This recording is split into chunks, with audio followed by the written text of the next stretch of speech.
Jelajahi cara baru mendapatkan informasi. Download Metro TV Extend sekarang.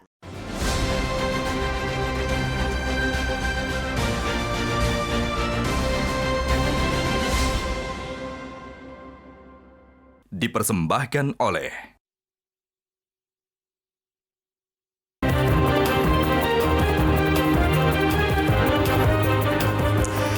Pemirsa, tidak lama berselang setelah pensiun pada Desember 2022, Sang Jenderal Andika Perkasa langsung terjun ke politik praktis. Mantan Panglima TNI tersebut menyatakan siap diberi tugas apapun oleh PDI Perjuangan, termasuk menjadi pendamping Ganjar Pranowo di Pilpres 2024. Meski namanya disebut sebagai salah satu di antara 5 bakal calon wakil Presiden Ganjar, elektabilitas Andika dalam sejumlah lembaga survei belum mentereng dibandingkan kandidat lainnya. Apakah Andika Perkasa cukup perkasa untuk bersaing dengan kandidat bacawa pres lainnya? Inilah wawancara khusus kontroversi dengan Jenderal Purnawirawan Andika Perkasa. Andika masih perkasa? Bersama saya, Zilvia Iskandar.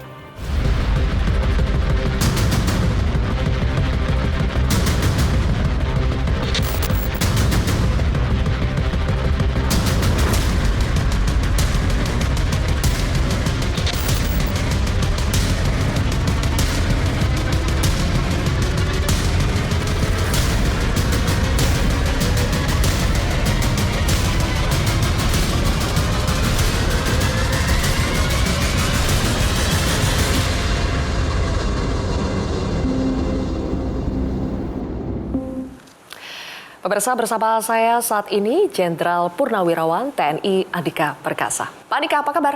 Baik, Pak. Sehat ya, Pak? Sehat. Sehat. Sering keliling sekarang ya, Pak? Oh, enggak sering juga, Mbak. Nggak sering? Enggak. Kirain udah mulai kan keliling. Oh, enggak, Mbak, belum. Kegiatan partai. Partai juga enggak.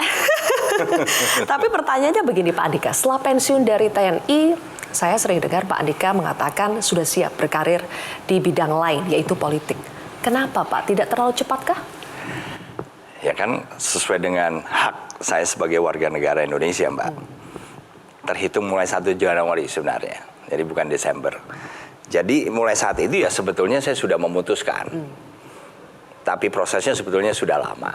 Nah, kemudian kenapa saya ingin masuk ke dunia ini? Karena satu, background saya, Mbak. Pengalaman saya di birokrasi 40 tahun. Sebagai praktisi, Mbak, ya. Tapi juga kebetulan pendidikan saya juga tentang eksekutif lah. Public policy, public administration itu kira-kira tentang ilmunya pemerintah dan lebih ke eksekutifnya. Nah, sehingga menurut saya siap ditugaskan apa saja.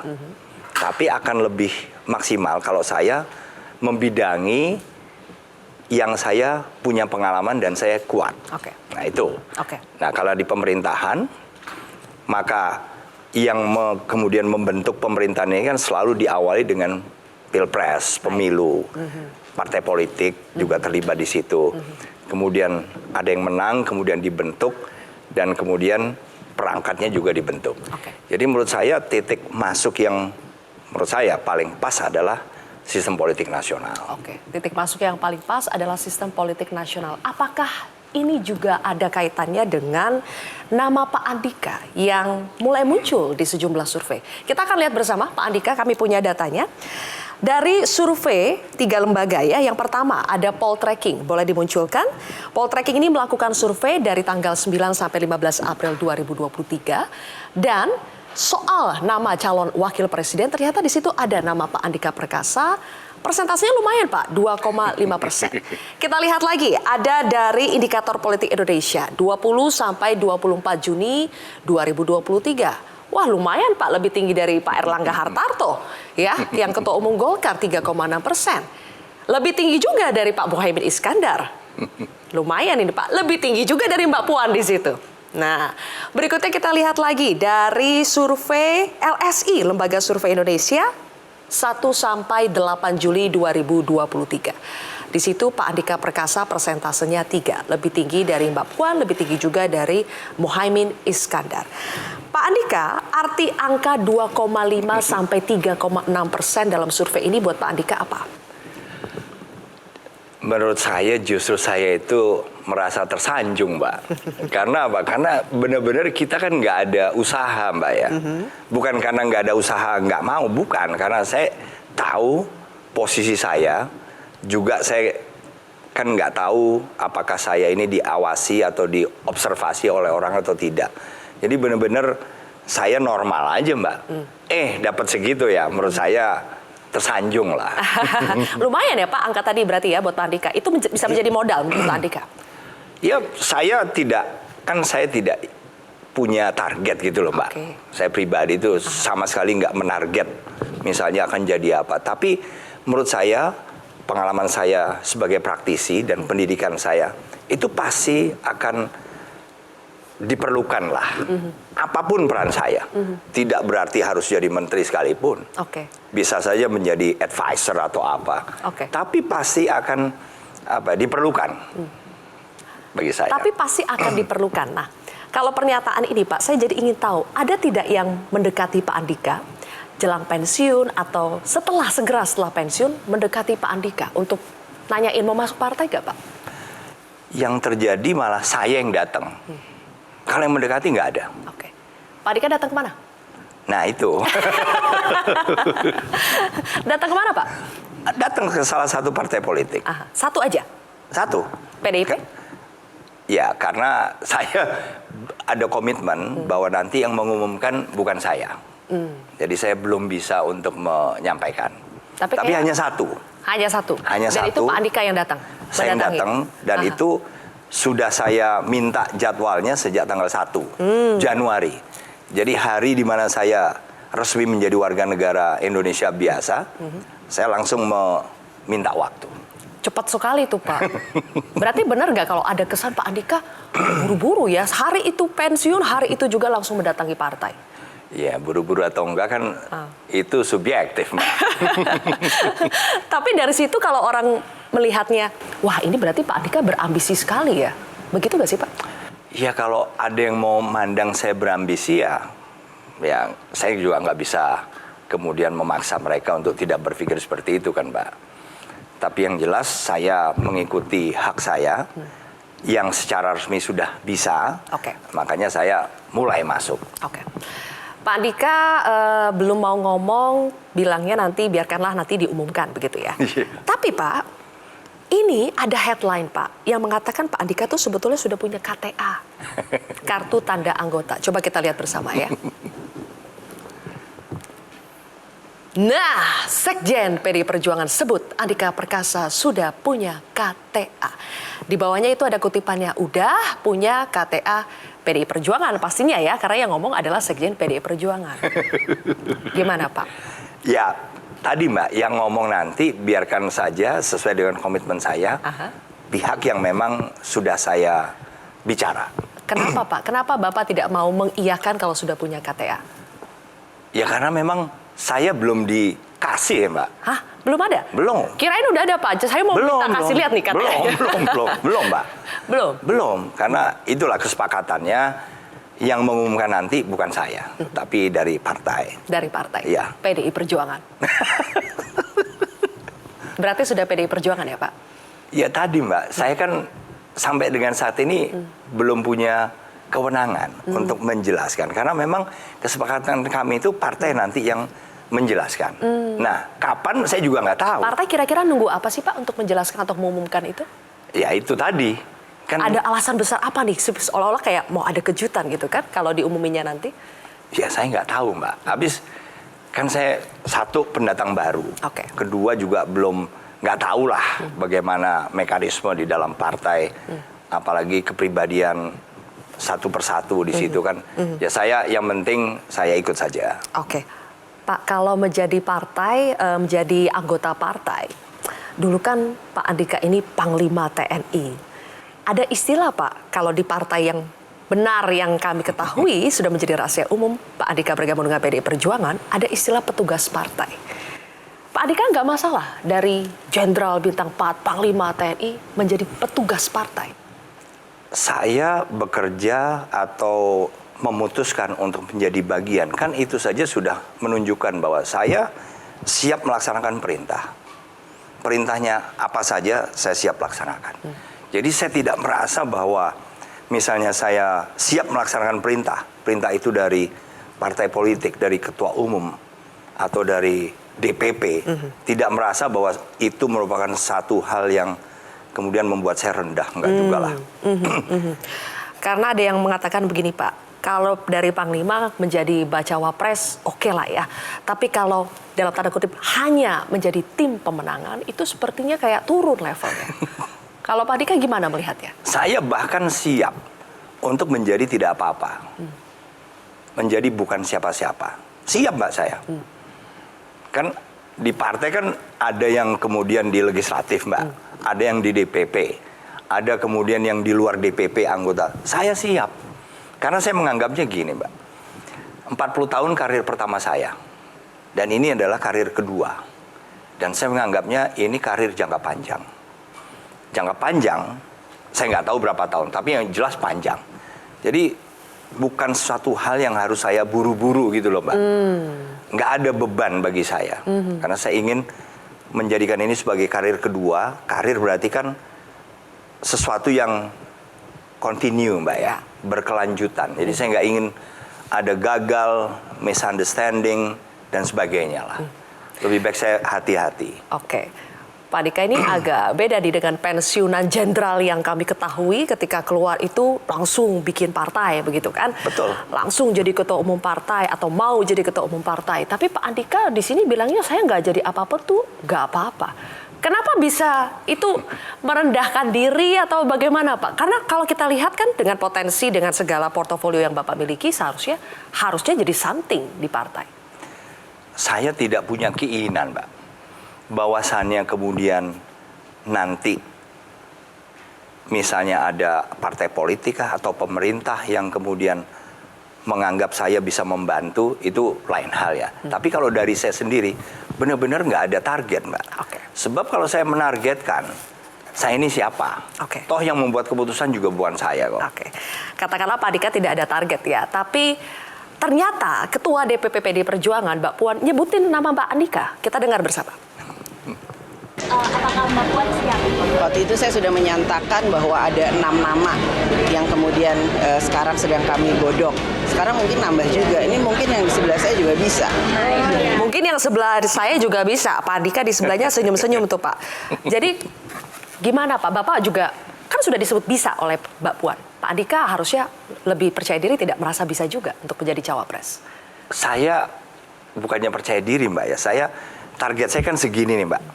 Kemudian kok dibicarakan sebagai salah satu yang mempunyai peluang di level ini. Ya saya kan merasa, waduh itu kehormatan lah. Tapi yang jelas karena Mbak Sylvia tadi tanya saya, ya saya benar-benar gak ada target. Tapi bahwasanya saya apakah dianggap mempunyai potensi segala, oh ya terima kasih banyak. Ya. Ada 2 yang sudah disebutkan nih Pak, jabatannya bisa menjadi bacawa pres atau bahkan ketua tim pemenangan Ganjar gitu ya. Tapi kalau boleh berharap Pak Andika maunya jadi bacawa pres atau ketua tim ses?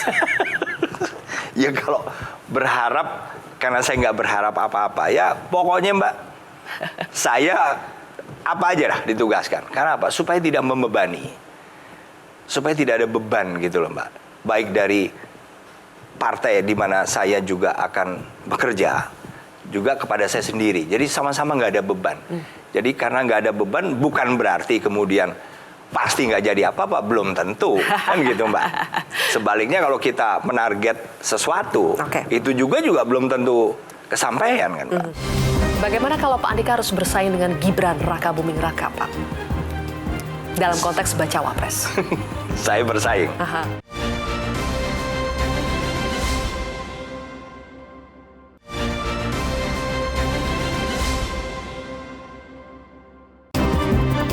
Saya ingin menindaklanjuti soal kenapa Pak Andika memilih partai itu ya, yang belum Bapak sebutkan tapi seperti sudah menjadi rahasia umum gitu ya.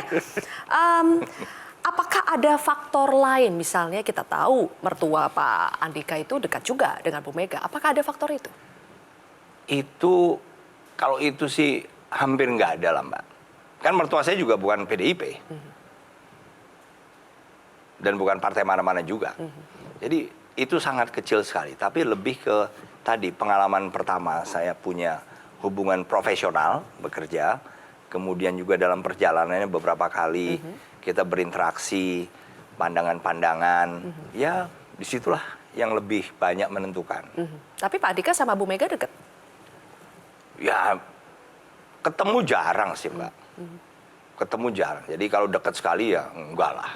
Kalau dengan Ganjar Pranowo gimana Pak? Dekat tidak? Soalnya saya sudah tahu Pak Andika memilih dari 3 baca pres yang ada, Pak Andika mengatakan saya pilih Ganjar. Betul. Kenapa? Pilih Ganjar karena PDIP atau karena Ganjar? Karena Ganjar. Karena sebetulnya kalau Mbak tanya seberapa jauh saya kenal Mas Ganjar dengan Mas Anies ini relatif sama. Karena saya baru kenal 2014 akhir ya. Pada saat saya menjadi komandan Pas Pampres, disitulah saya ketemu pertama kali.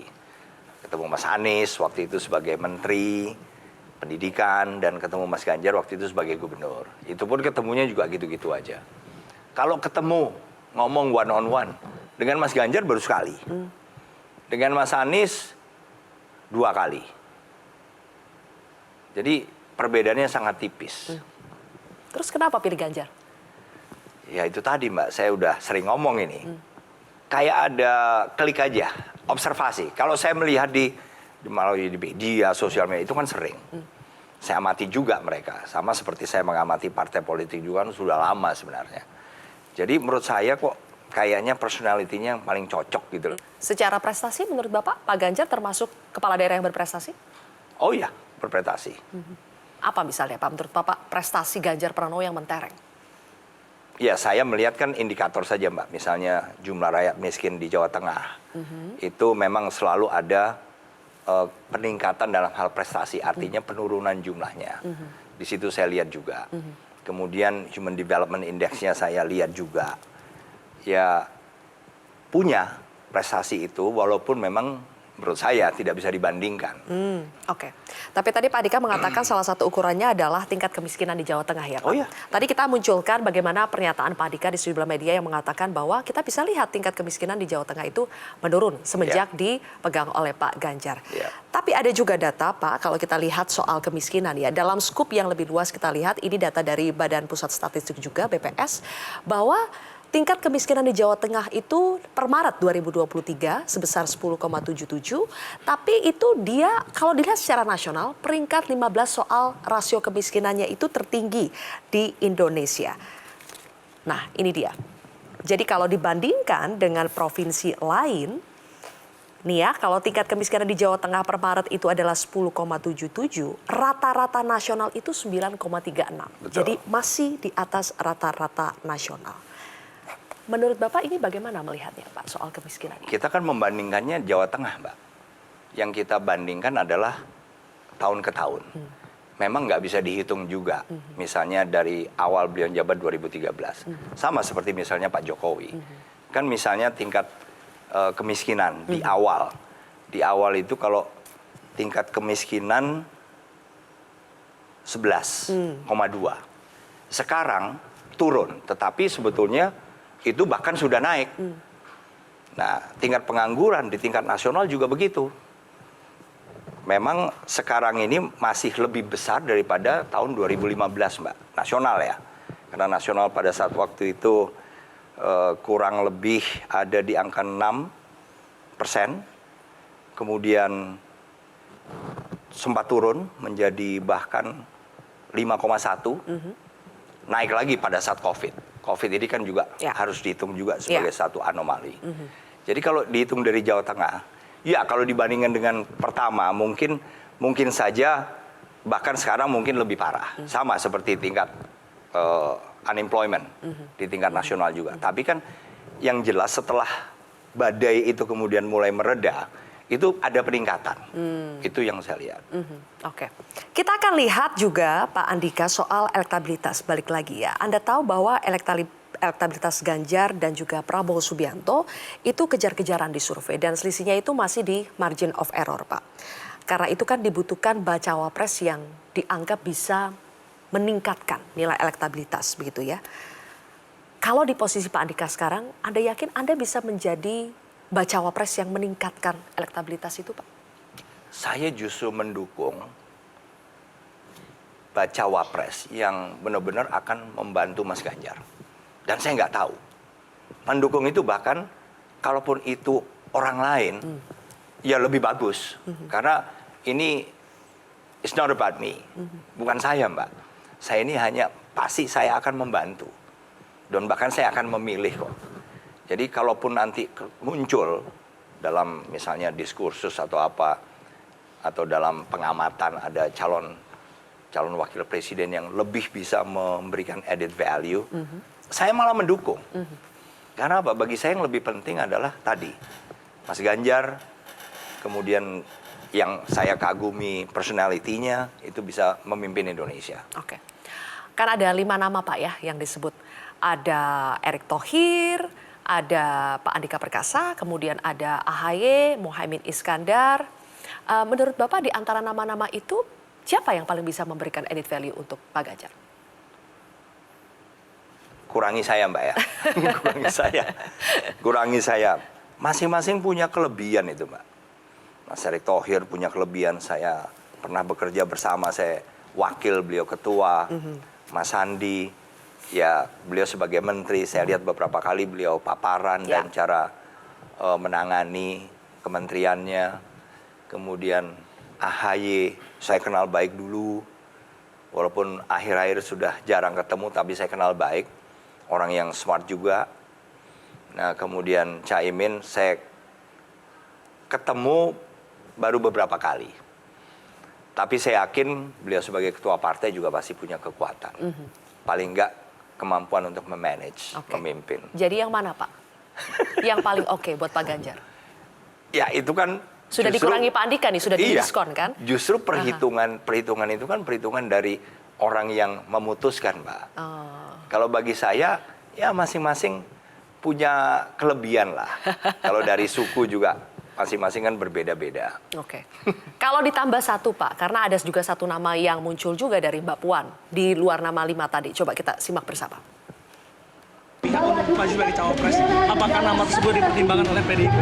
Kita mencermati hal tersebut, jadi ya kalau memang kemudian di MK-nya kemudian disetujui untuk ada calon wakil presiden di bawah 40 tahun, ya mungkin saja bisa kemungkinan Mas Gibran yang maju.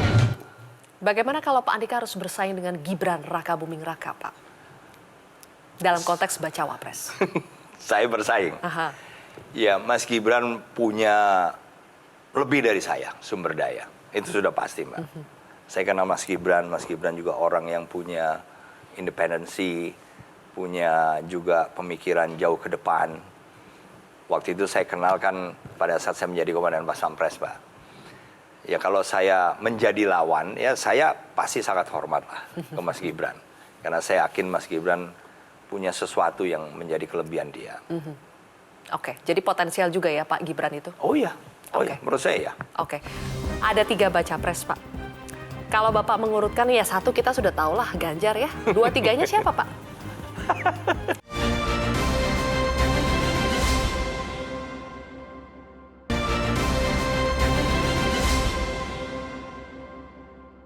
Tadi Pak Andika mengatakan kalau Mas Gibran punya sumber daya. Sebagai bacawa pres menurut Pak Andika itu punya sumber daya apa sih Pak yang bisa ditawarkan? Jaringan kah? Logistik kah? Atau apa Pak? Itu justru enggak, Mbak. Logistik udah jelas enggak itu. Betul, Mbak. Ya itulah makanya saya juga merasa saya nggak ada target. Karena apa? Saya bukan termasuk yang siap secara logistik. Kalau jaringan, ya saya tidak intentional itu, Mbak. Tidak atau tidak sengaja membentuk jaringan, nggak pernah juga. Jadi ya saya ingin menjadi diri saya sendiri aja. Kalau ada orang yang nggak kenal ya wajar lah. Baik, oke. Ingin menjadi diri sendiri saja Pak Andika, sepertinya sepanjang hidup Pak Andika itu kan berkarir di militer. Sekarang saya ingin bertanya ketika Pak Andika menjadi diri sendiri itu sebagai militer ya. Waktu itu Pak Andika, ketika Pak Andika masih menjadi Panglima dan mengeluarkan berbagai kebijakan, ada salah satu kebijakan Anda yang dikritik oleh Ibu Mega. Kita coba lihat dulu, apa kebijakan itu? Ibu Mega menyinggung soal Pak Andika yang mengubah syarat tinggi masuk anggota TNI ya. Tinggi taruna TNI jadi 160. Kata Bu Mega, dik iki ngopo, ya kan? Apa respon Anda soal kritik ini, Pak Andika? Ya, saya memahami mungkin Ibu Mega melihat dari segi physical appearance lah. Karena memang kalau kelihatan yang nggak tinggi itu gimana gitu ya. Tapi saya mengawal paling tidak 3 tahun, Mbak. 4 tahun pada saat Panglima, walaupun pada saat Panglima itu hanya perwira saja. Pada saat saya menjadi Kasat kan dari Tamtama yang paling rendah, Mbak, Bintara di atasnya dengan perwira. Itu ya kita memiliki animo yang cukup besar. Tetapi juga mayoritas memang yang tingginya kurang dari 163. 163 itu bukan hanya perwira, tapi semuanya, Mbak. Nah, saya melihat kalau kita hanya mengambil yang benar-benar lulus 163, maka kita akan kehilangan beberapa potensi bagus. Misalnya orang yang punya psikologi yang bagus, kemudian punya kesehatan bagus sekali, atau jasmani atau fisik yang bagus sekali. Tapi karena tingginya kurang, terpaksa harus kita drop. Jadi itu berdasarkan evaluasi. Oke, tapi ke depan Pak Andika mungkin ketika Pak Andika menjadi something, apakah itu di partai, apakah nanti di eksekutif, mungkin akan banyak seperti misalnya ketua umum yang tidak setuju, mengkritik kebijakan. Mungkin dia adalah pendukung tapi juga bisa mengkritik orang yang dia dukung. Begitu. Pak Andika siap dengan semua itu, tidak masalah? Harus siap, Mbak. Ada pernyataan dari Sekjen PDI Perjuangan mengkritik kebijakan yang dikeluarkan oleh Menhan. Kita simak bersama pernyataan dari Hasto Andika ini Kristianto. punya hubungan yang sangat dekat, sudah seperti keluarga dengan Ibu Megawati Soekarno Putri, apalagi dengan kepemimpinan yang sangat kuat. Yang jelas Pak Andika ini belum pernah beli pesawat bekas. Yang jelas Pak Andika belum pernah beli pesawat bekas. Ini maksudnya Menhan yang saat ini membeli pesawat tempur Mirage 2005 bekas Qatar ya Pak. Anda sepakat tidak dengan pernyataan Pak Hasto? Kalau Pak Hasto di situ kan seolah-olah itu adalah keputusan yang salah. Kalau menurut Pak Andika? Ya, saya tidak pernah mengusulkan, Pak, untuk pembelian pesawat Mirage 2000 itu. Mungkin itu angkatan udara. Tapi saya sesuai dengan kapasitas saya sebagai Kepala Staf Angkatan Darat waktu itu, kan beliau jadi Menteri Pertahanan, saya masih Kasat, Pak. Waktu itu kebetulan mau mulai periode pengadaan yang sumber dananya dari pinjaman luar negeri dan pinjaman dalam negeri. Nah, itu kewenangan dari Menteri Pertahanan. Nah, kita diminta masukan. Saya mengusulkan. Nah, yang saya usulkan memang bukan itu. Tapi bagi saya, yang kami usulkan dengan apa yang nanti diputuskan oleh Menteri Pertahanan, yaitu semata-mata keputusan yang punya kewenangan. Dalam hal alutsista, yaitu kewenangannya Kementerian Pertahanan. Yang Pak Andika usulkan waktu itu F-15 IDN ya Pak? Oh bukan, itu Angkatan Udara mungkin. Itu Angkatan Udara, Saya oke. mengusulkan waktu itu beli helikopter Black Hawk. Kemudian mengusulkan pembelian MV-22 Osprey. Itu helikopter tapi juga bisa menjadi sayap tetap. Nah, itu yang saya usulkan untuk armada udaranya Angkatan Darat. Oke. Tapi kalau soal pembelian pesawat tempur bekas, Pak, kita bicara in general ya. Apakah memang sebetulnya sudah tidak layak bagi kita untuk membeli yang bekas? Ya kalau saya, Mbak, ya, karena itu kan kewenangannya Pak Prabowo. Kalau bagi saya, kita harus berhitung.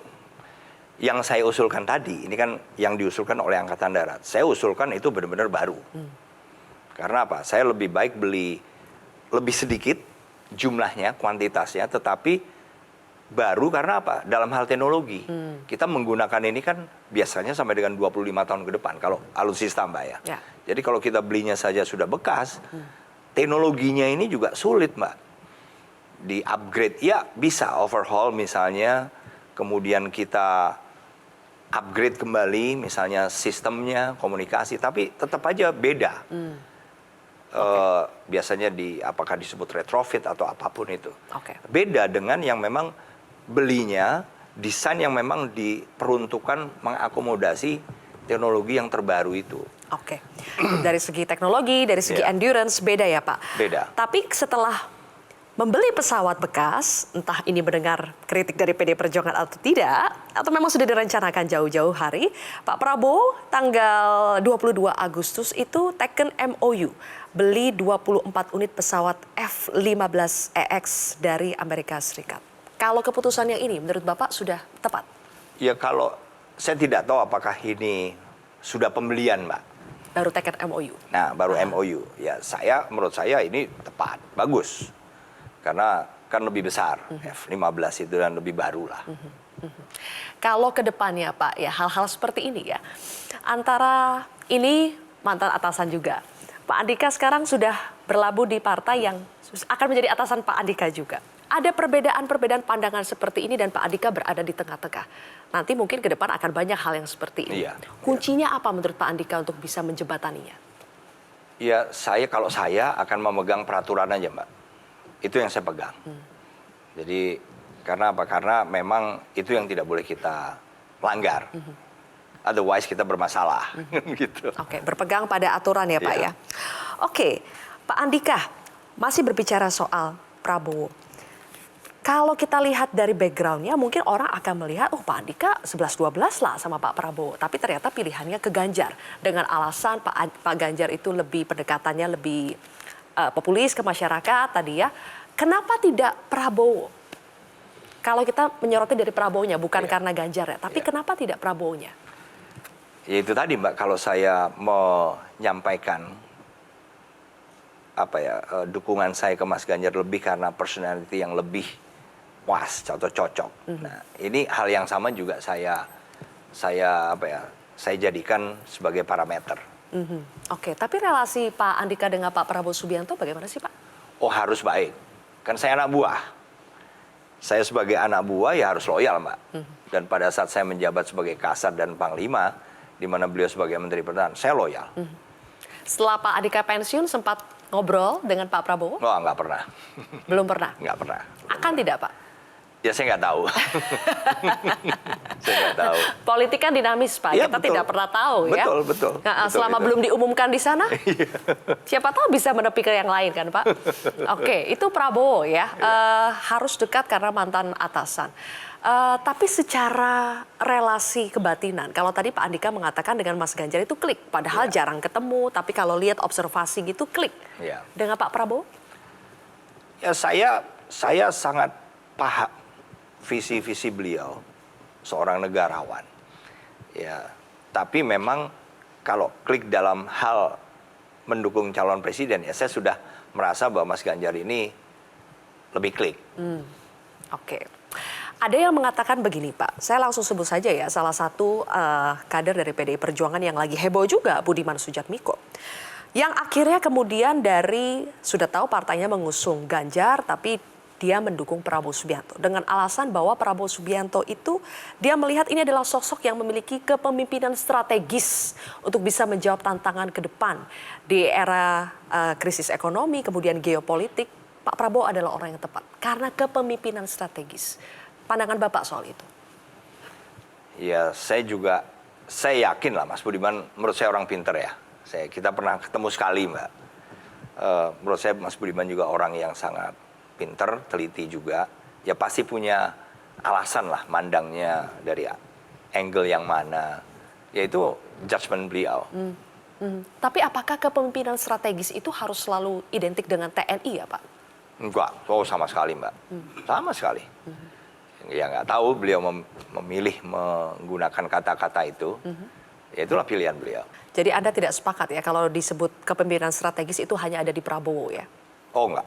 Oke. Enggak. Bagaimana dengan Anies, Pak Andika? Dekat juga dengan Anies? Oh iya, Mas Anies juga menurut saya orang yang smart. Orang yang juga sangat visioner juga. Pernah ketemu, ngobrol langsung? Pernah. Oke. Ya, 2 kali saya one on one bicara. Aha. Dapat juga chemistry-nya Pak? Ya saya melihat Mas Anies juga orang yang sangat-sangat pantas lah menjadi presiden. Oke. Ada 3 baca pres Pak. Kalau Bapak mengurutkan ya 1 kita sudah tahu lah Ganjar ya. 2, 3-nya siapa Pak? Ini kan preferensi Andika. Saya nggak mau ngomong kan. Kenapa Pak? Enggak. Ya, pokoknya yang saya pilih Mas Ganjar. Padahal seru itu kalau tahu. Kenapa saya tanya begitu? Karena sebetulnya ada riwayat juga ketika Pak Andika ini pernah disebut dalam Rakernas Nasdem yang kemudian akhirnya mencalonkan Anies begitu ya. Coba kita simak bersama pernyataan dari Ketua Umum Partai Nasdem. Dengan hal mana Rakernas ini memutuskan menetapkan rekomendasi nama-nama bakal calon Presiden Republik Indonesia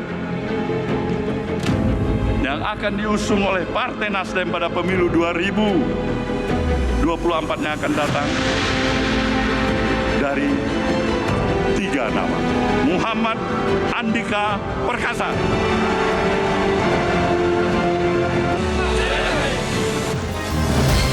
Kalau pemilunya berjalan 2 putaran, itu antara siapa dengan siapa, Pak?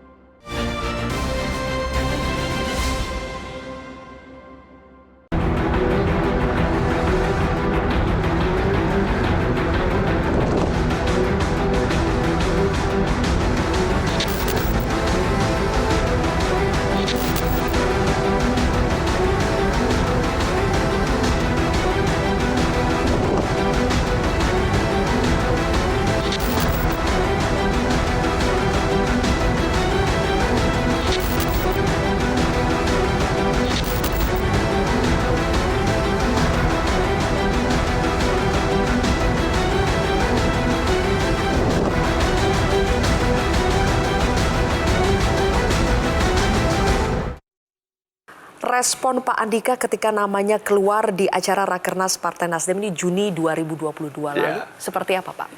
Saya waktu itu ada di Paris, Mbak. Saya menerima tanda jasa dari pemerintah Prancis disematkan oleh Panglima militernya. Nah, saya pulang ke hotel, disitulah saya diberi ucapan selamat.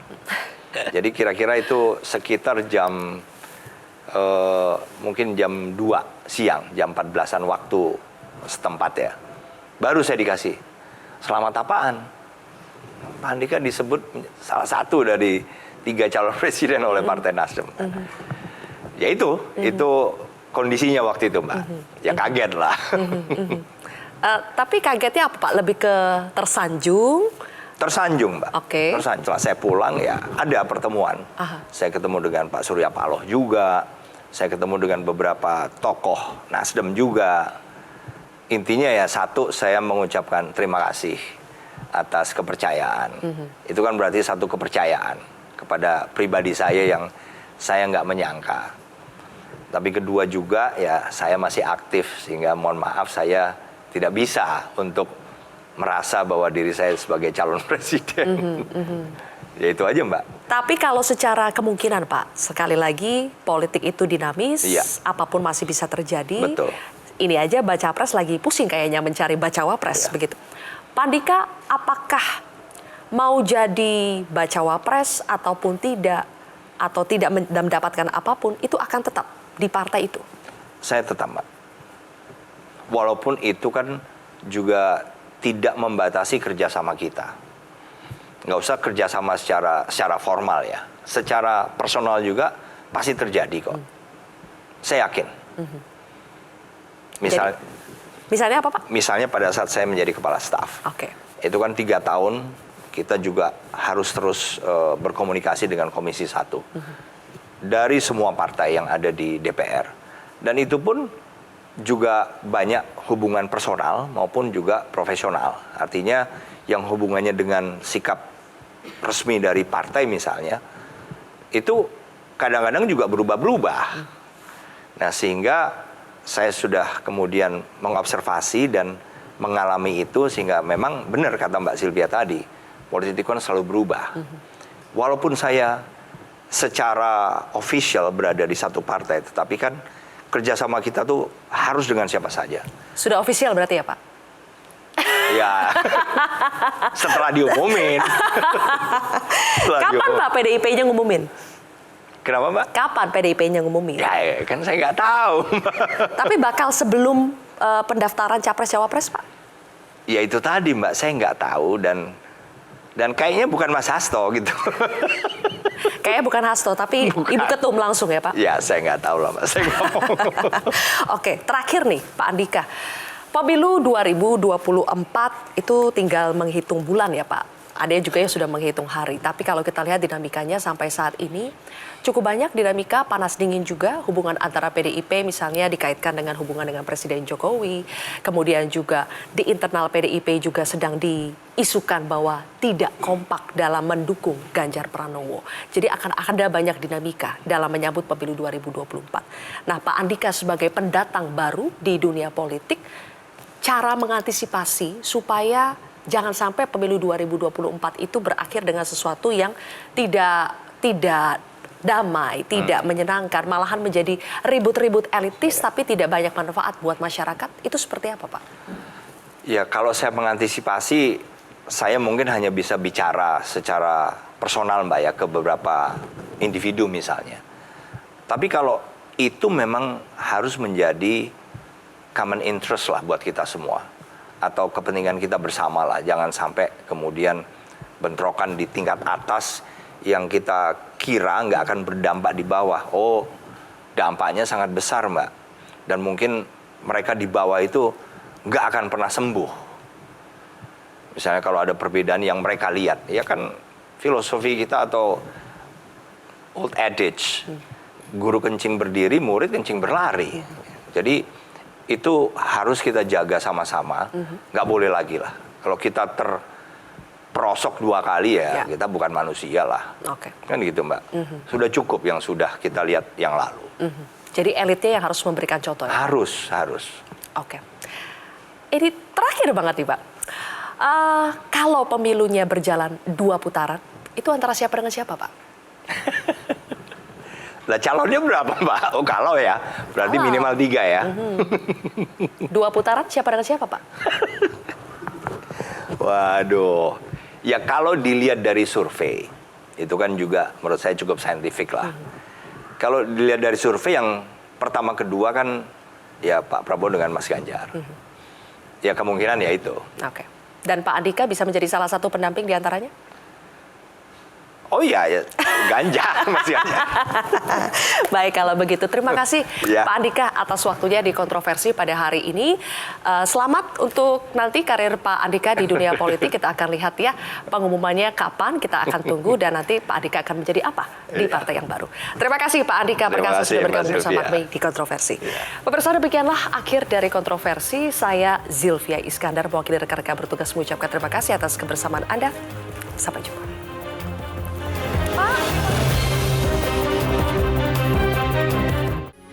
Metro TV.